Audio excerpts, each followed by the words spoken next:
कोकणात शिमगोत्सवाला खऱ्या अर्थाने सुरुवात झालीय. गावागावातील पालख्यांना आता रूप लागण्याची परंपरा पार पडत आहे. रूप लागणे म्हणजे देवतेला पालखीत विराजमान करून पारंपरिक पद्धतीने सजवणे. रत्नागिरी तालुक्यातील पोमिंडी खुर्द येथील श्री महालक्ष्मी मंदिर, पोमिंडी खुर्द येथील श्री महालक्ष्मी देवीच्या पालखीला भक्तिमय वातावरणात रूप देण्यात आले. ढोल ताशांच्या गजरात आणि जयदेवीच्या घोषणांनी परिसर दुमदुमून गेला. पालखी आता मानाची होळी तोडण्यासाठी गावाच्या सीमेबाहेर नेण्यात येणार आहे.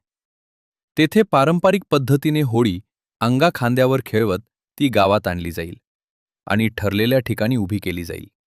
कोकणात तेरस, भद्रे आणि पौर्णिमेपर्यंत विविध धार्मिक विधी आणि पारंपरिक कार्यक्रमांद्वारे शिमगोत्सव साजरा केला जातो.